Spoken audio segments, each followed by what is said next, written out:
Comment négocier efficacement votre bien immobilier?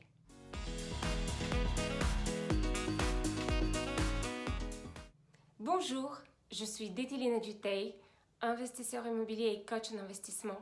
Et aujourd'hui, je voulais vous dévoiler mes meilleures astuces pour gagner des dizaines, voire des centaines de milliers d'euros dès l'achat de votre bien immobilier. Mais tout d'abord, si vous n'êtes pas encore abonné à cette chaîne, n'hésitez pas à le faire, ainsi vous serez prévenu dès qu'une nouvelle vidéo sera publiée. Tout d'abord, avant de vous lancer dans la négociation, posez-vous la question: est-ce que le bien est négociable? Il y a toujours des biens qui ne sont pas négociables, c'est-à-dire ils se trouvent dans un triangle d'or où tout part comme du petit pain. Soit parce que c'est en centre-ville, soit c'est parce qu'à côté se trouve une université, une école, un centre commercial ou une zone qui brasse beaucoup d'emplois. Si le bien n'est pas négociable, or, ne tentez même pas votre chance. Mais plutôt, posez-vous la question: est-ce que je l'achète au prix ou est-ce que je me retire? Par expérience, je vous conseille de réfléchir à 2 fois avant de vous retirer. Puisque dans 5-10 ans, il n'est pas sûr que vous aurez trouvé une meilleure affaire, il n'est pas sûr que votre capacité d'emprunt sera la même, il n'est pas sûr que vous aurez la même énergie, la même détermination pour vous lancer dans des investissements immobiliers, il n'est pas sûr tout simplement que vous ne serez pas passé à autre chose. Tout ce qui est acheté, tout ce qui est pris est déjà sécurisé, il est à vous et il vous rapporte année après année des revenus locatifs.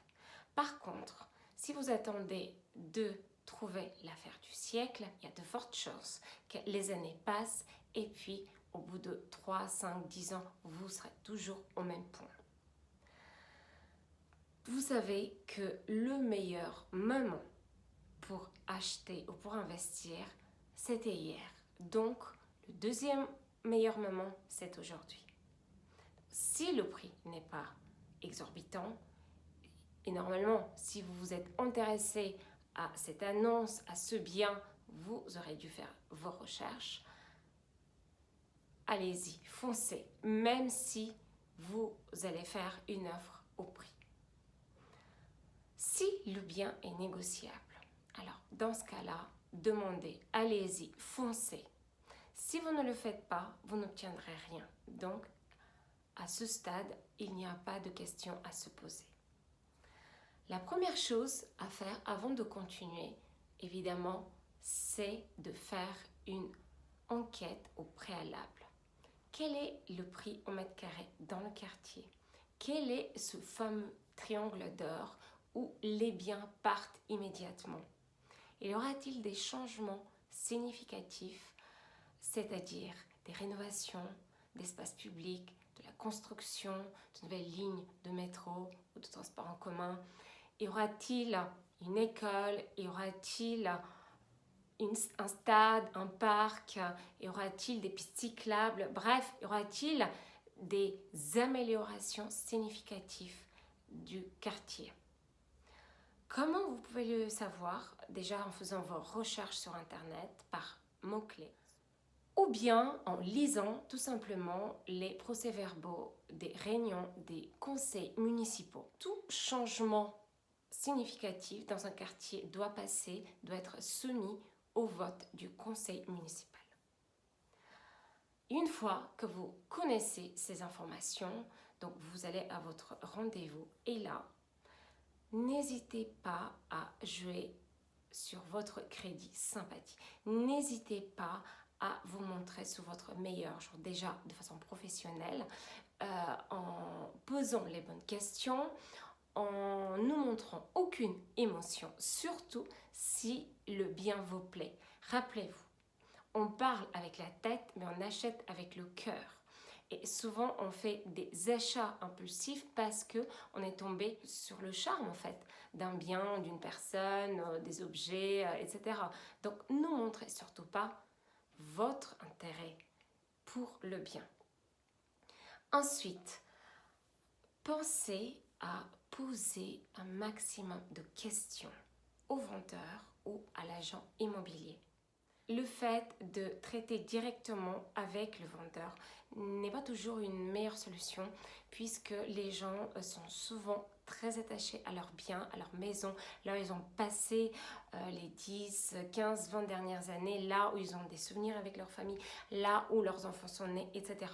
Surtout s'ils ont contribué grandement à l'embellissement de la maison, s'ils ont fait des travaux eux-mêmes, s'ils ont imaginé l'agencement, etc.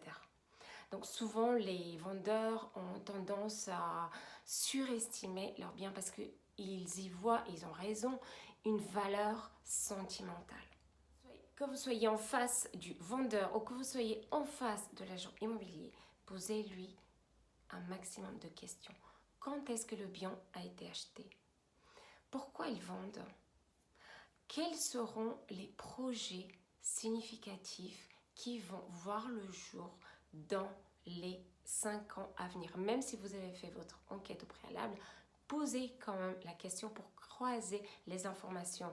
Il se trouve peut-être qu'ils seront des choses que vous n'avez pas eu encore le temps de découvrir. Ensuite, observez s'il y a des défauts.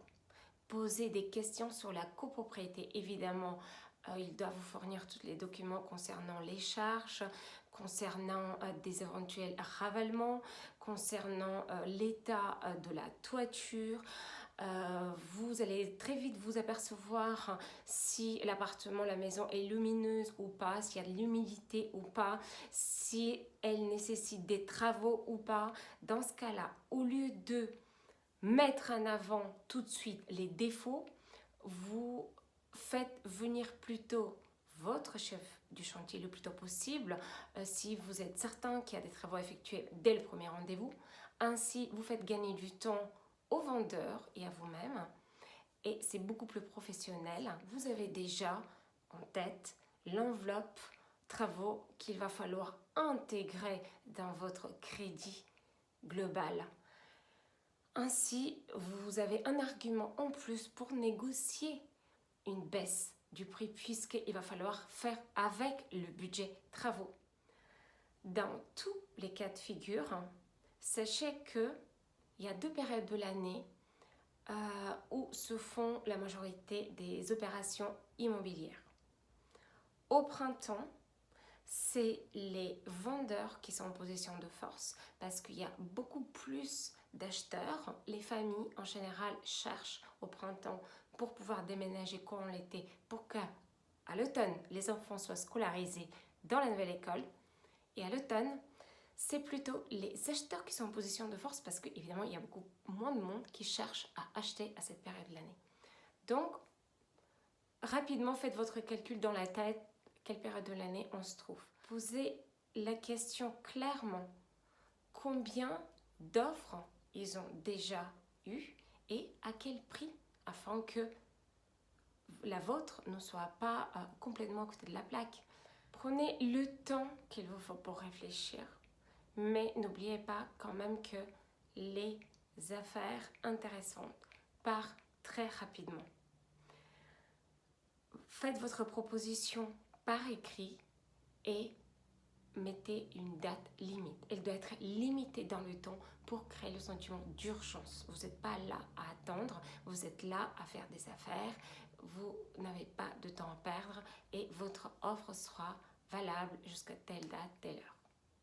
Si cette vidéo vous a plu, n'hésitez pas à liker, à me laisser un commentaire sur quels sont les sujets qui vous intéressent, quelles sont les thématiques que vous aimeriez que je développe lors des prochaines vidéos. Vous pouvez également télécharger mon bonus Créer un bien d'exception juste dans la description de cette vidéo. Je vous dis à très bientôt pour une nouvelle vidéo avec des conseils, je l'espère, utiles pour vous et votre entourage. Bye bye! À très vite.